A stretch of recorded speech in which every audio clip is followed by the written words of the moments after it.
Hi guys, welcome back to my YouTube channel Chaitra Naveen Gowda YouTube channel. ಇನ್ನು ಯಾರೆಲ್ಲ ನನ್ನ channel subscribe ಮಾಡಿಲ್ವೋ ದಯವಿಟ್ಟು ಹೋಗಿ ಚಾನಲ್ ಸಬ್ಸ್ಕ್ರೈಬ್ ಮಾಡಿ. ಇವಾಗ ಚಿತ್ರಾನ್ನ ಮಾಡೋಕ್ಕೆ ಈರುಳ್ಳಿ, ಹಸಿಮೆಣಸಿಕಾಯಿ, ಹಾಗೆ ಟೊಮೊಟೊ ಮತ್ತು ಒಂದು ಲೆಮನ್ ಇಷ್ಟು ತೊಗೊಂಡಿದ್ದೀನಿ. ನೆಕ್ಸ್ಟ್ ಒಂದು ಬಾಣಲಿ ಇಟ್ಟು ಸ್ಟವ್ ಹಚ್ಚಿ ಬಾಣಲಿ ಕಾದ್ಮೇಲೆ ಸ್ವಲ್ಪ ಎಣ್ಣೆ ಹಾಕಬೇಕು. ನಿಮ್ಗೆ ಎಷ್ಟು ಬೇಕೋ ಅಷ್ಟು ಅಳತೆಗೆ ನೀವು ಅಳತೆಗೆ ಎಣ್ಣೆ ಹಾಕ್ಕೊಳ್ಳಿ. ನಾನು ಇಷ್ಟು ಹಾಕಿದ್ದೀನಿ. ಆ್ಯಕ್ಚುಲಿ ನಮ್ಮ ಮನೇಲಿ ಇದೂ ಜಾಸ್ತಿನೇ ಎಣ್ಣೆ, ಇಷ್ಟು ಎಣ್ಣೆ ಹಾಕೋದು ನಮ್ಮ ಮನೇಲಿ ಮುಗೀತು ಕತೆ.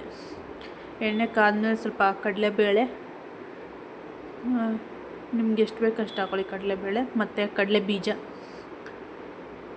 ಬೇಕು ಅಂದರೆ ಉದ್ದಿನಬೇಳೆನೂ ಹಾಕೊಬೋದು. ನಾನಿಲ್ಲಿ ಉದ್ದಿನಬೇಳೆ ಹಾಕ್ತಿಲ್ಲ. ಇದೆರಡೂ ಚೆನ್ನಾಗಿ ಫ್ರೈ ಮಾಡಬೇಕು. ಗೋಲ್ಡನ್ ಬ್ರೌನ್ ಬರೋ ತನಕ ಫ್ರೈ ಮಾಡಬೇಕು ನೀಟಾಗಿ.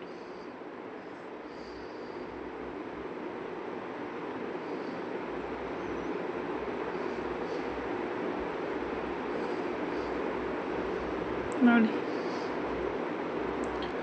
ಫ್ರೈ ಆಗ್ತಾಯಿದೆ.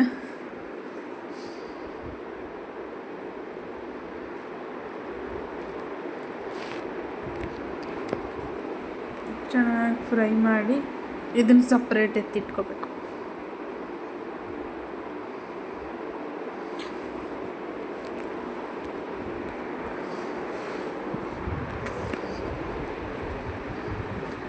ಇದಾಗಿದೆ. ಇವಾಗ ಇದನ್ನು ಸಪ್ರೇಟ್ ಒಂದು ಪ್ಲೇಟ್ಗೆ ಎತ್ತಾಕೋಣ.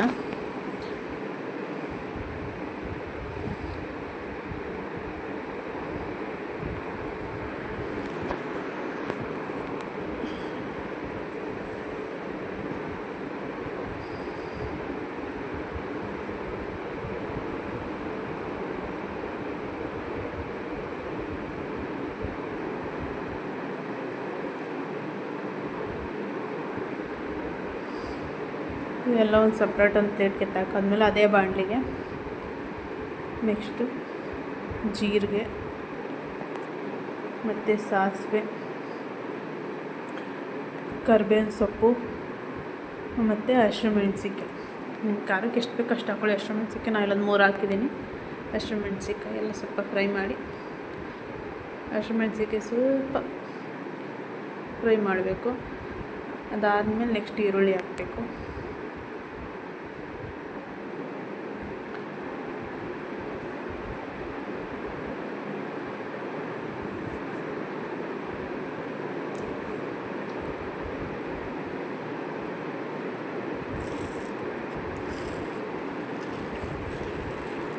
ಈರುಳ್ಳಿ ಎಲ್ಲನೂ ಹಾಕಿ ಚೆನ್ನಾಗಿ ಫ್ರೈ ಮಾಡಬೇಕು.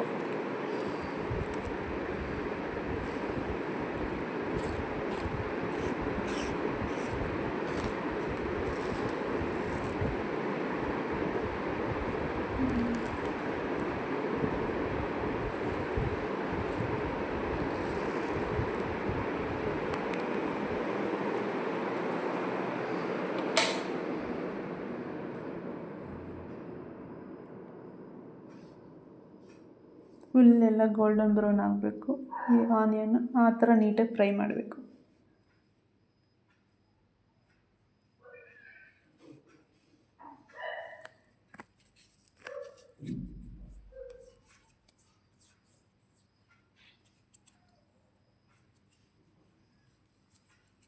ನಾನಿಲ್ಲಿ ಇಬ್ರಿಗಾಗೋಷ್ಟು ಮಾಡ್ಕೊತಾ ಇದ್ದೀನಿ. ನೀವು ಮನೇಲಿ ಎಷ್ಟು ಜನ ಇರ್ತೀರೋ ಅದ್ರ ಮೇಲೆ ಆನಿಯನ್ ಕಟ್ ಮಾಡಿ ಹಾಕ್ಕೊಳ್ಳಿ. ನಾನಿಲ್ಲಿ 2 ಆನಿಯನ್ ಹಾಕಿದ್ದೀನಿ ಅಷ್ಟೆ. ದಪ್ಪದಿದ್ದರೆ ಒಂದೇ ಹಾಕ್ಬೋದು. ಮೀಡಿಯಮ್ ಸೈಜ್ ಆಗಿರೋದ್ರಿಂದ ಸಣ್ಣದಿತ್ತು ಸ್ವಲ್ಪ, ಅದಕ್ಕೆ 2 ಹಾಕಿದ್ದೀನಿ.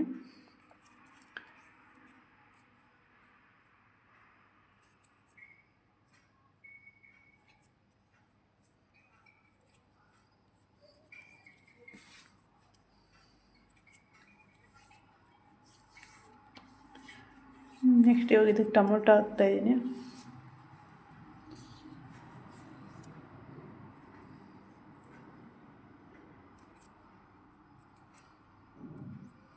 ಟೊಮೊಟೊ ಹಾಕಿದ್ಮೇಲೆ ಉಪ್ಪಿನ ಪುಡಿ ಹಾಕಬೇಕು. ಯಾಕಂದರೆ ಟೊಮೊಟೊ ಬೇಯಬೇಕಲ್ವ. ಟೊಮೊಟೊ ಚೆನ್ನಾಗಿ ಸಾಫ್ಟ್ ಆಗೋವರೆಗೂ ಇದನ್ನು ಬೇಯಿಸ್ಕೋಬೇಕು ಹಂಗೇ.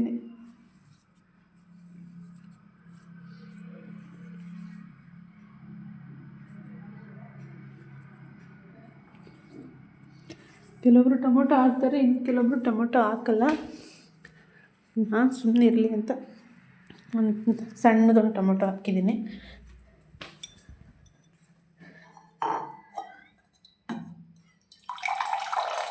ಈರುಳ್ಳಿ ಎಲ್ಲ ಬೆಂದಿದೆ ಚೆನ್ನಾಗಿ, ಟೊಮೊಟೊ ಎಲ್ಲ ಸಾಫ್ಟ್ ಆಗ್ತಾಯಿದೆ.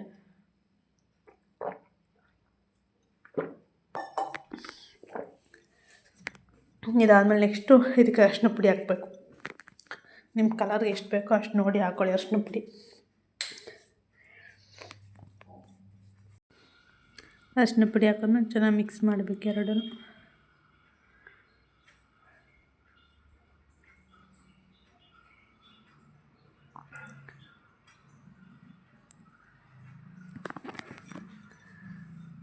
ಚೆನ್ನಾಗಿ ಮಿಕ್ಸ್ ಆಗಿದೆ.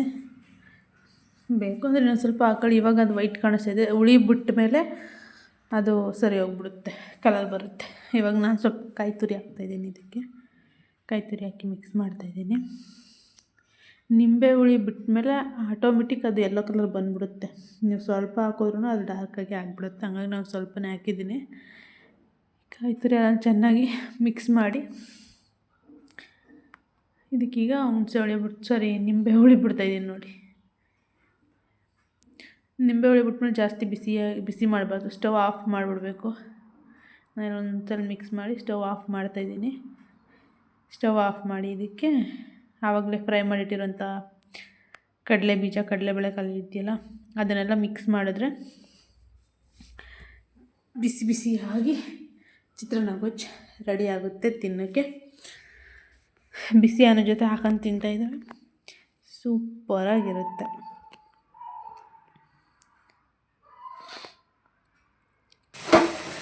ಈ ವಿಡಿಯೋನ ಇಲ್ಲಿಗೆ ಎಂಡ್ ಮಾಡ್ತಾಯಿದ್ದೀನಿ. ಈ ವಿಡಿಯೋ ಯಾರಿಗೆಲ್ಲ ಇಷ್ಟ ಆಗಿದೆ ಪ್ಲೀಸ್ ಸಬ್ಸ್ಕ್ರೈಬ್ ಮಾಡಿ, ಸಪೋರ್ಟ್ ಮಾಡಿ, ಲೈಕ್, ಶೇರ್, ಕಮೆಂಟ್ ಮಾಡಿ.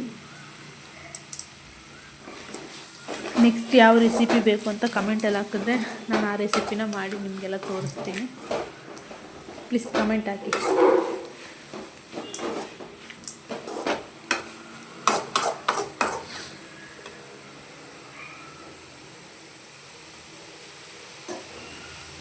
ನೋಡಿ ಈ ಥರ ಬಿಸಿ ಅನ್ನೋ ಜೊತೆ ತಿಂದರೆ ಚೆನ್ನಾಗಿರುತ್ತೆ.